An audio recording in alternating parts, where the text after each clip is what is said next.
Hey everyone, welcome back to another episode of... Wait, what do you mean you can read it from the title?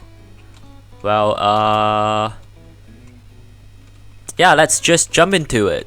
So today we are looking at some Etho Clocks. And an Etho Clock is very useful, and it is invented by Etho, which can find them on YouTube. So yeah, so this is an Etho Clock. So we have some versions of it. So these are the vertical version of the Etho Clock, and these are the flat version of the Etho Clock. So they actually work the same, it's just that how they are placed are different. So right here, the standing Etho Clocks. So right here we have a version where you need to send a redstone signal into the clock, and it will start itself like this. And you can see after that, and it returns into its original position. So this is one of the version, and right here we have the automatic Etho Clock, which it can run itself, so you don't have to send a redstone signal into it for it to work. So right here we have the same. So this is the version where you need to send a redstone signal into the clock, and it will start itself for once, and it will return into its original position. And this is the fully automatic one. Okay, so now let's explain why Etho Clocks are very useful. So an Etho Clock is a clock that can handle a large amount of delay. So right here we just have 16 blocks in these clocks. And right here we just have 16 items in these clocks, and that's why they're running so fast. You can see it pushed the redstone block again, and right now it will do it. So it's very fast, and you can actually control the speed of these clocks, which is why they are so useful.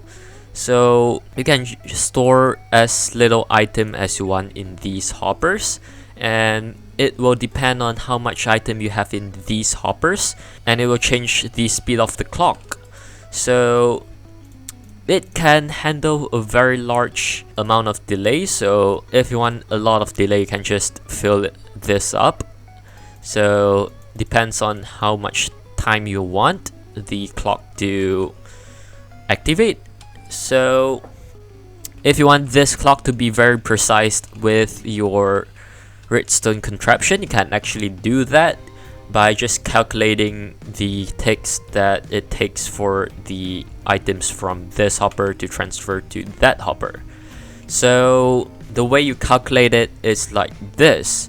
So you have some items in the hopper, and it takes 8 ticks for an item to transfer into another hopper. So 8 ticks is the delay for an item to transfer into another hopper, and the game runs 20 ticks per second if you're not lagging. And you can multiply the time by 64, since you can stack 64 items into a stack, and multiply that amount of time by 5, since you have 5 slots here.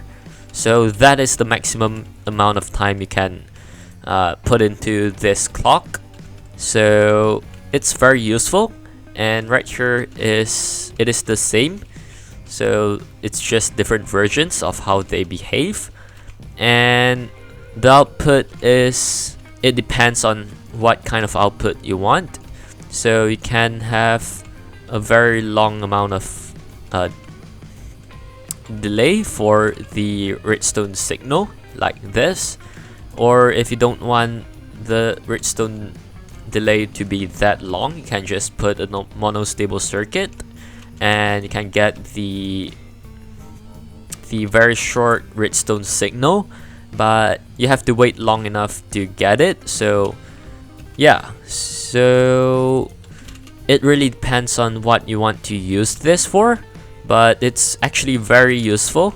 So let's just explain how this works. So we are gonna take this one. So right here we have 16 items in here. So right now you can see that the comparator is taking the output from this hopper. Since there is some items in the hopper, you can see that it sends a redstone signal into this piston. But the piston is not extending because it needs to get updated, and that is what this button right here is for. So you can see that the right there, you can see it's only power 1, and when you push this button right here, it will turn into its full strength, which is power 15. So that is what's updating this sticky piston. So when I push this button, you can see that it is much more stronger, like that. And because of that, the sticky piston is updated, and when that is updated, the redstone block here will get pushed to here, and it's no longer locking the hopper right here. And that means that the hoppers so that means that the item in the hopper here will no longer get locked in this hopper and is able to transfer into this hopper. So the items will be able to transfer into this hopper right here, but the items cannot be transferred back because the redstone block is already locking this hopper. So when there is no more items in this hopper, the redstone signal will actually be turned off because there is no longer any items in here, and the piston will of course retract. So that means that the redstone block will be able to push to this position right here because there is an empty space for that block to be. So you can see that it will push the redstone block back, and now the items will get affected by the reversed effect, which is the items in the hopper right here will be able to transfer to this hopper, but this hopper cannot be transferred back. So that is what's resetting the clock. So they all work the same, but it's just how they position the redstone, but it's just how the redstone is positioned so that it can fit into your redstone contraption more better. So it's the same like this. You can see basically the redstone just are wired the same. And now let's talk about how they are different from this manual one from this fully automatic one. So the only difference that we made is that the fully automatic one is using 2 sticky pistons, but this manual one is using 1 sticky piston and another one is the normal piston. So that means that this piston cannot pull the block here and requires this piston to push the redstone block, but because this sticky piston requires update, so it is not moving and the clock just breaks. And right here you have 2 sticky pistons, and that will actually make it fully automatic, which is nice. So let's start building. So this version and this version actually uses the same amount of materials, and it's just up to you how you want to make it. So you want it to be sitting like this or standing up like that. So you are not actually wasting any materials when you choose between this version and that version. So these are the materials you'll need. You need 2 redstone dusts and also 2 comparators and 2 sticky pistons. So if you want the fully automatic one, you need 2 sticky pistons, but if you want the manual one, you'll need 1 sticky piston and 1 normal piston. So let's start building this one, which is the standing version and is the manual one. So first you need 2 hoppers like this, so they have to be pointing into each other like this, so that the item in the hopper can get transferred between these 2 hoppers.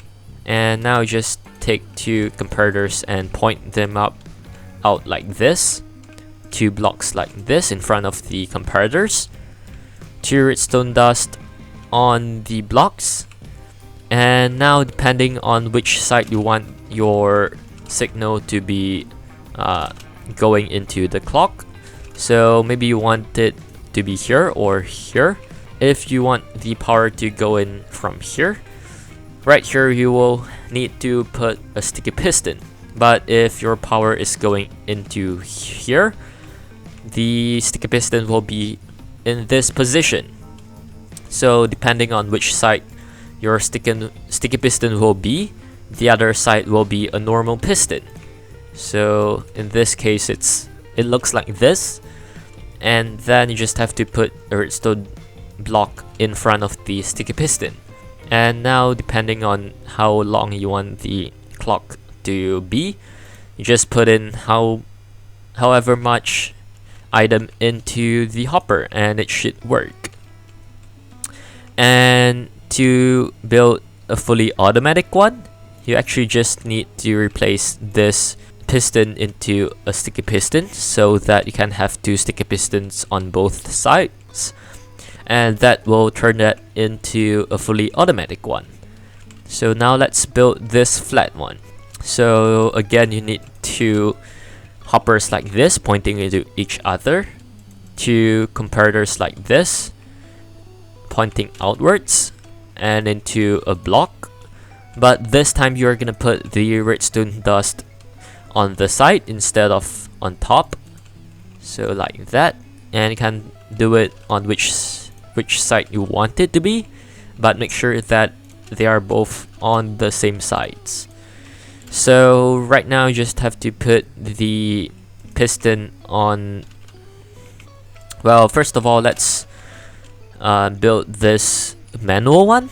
So again, depending on which side you want the redstone signal to go into, that is where you need to put your sticky piston.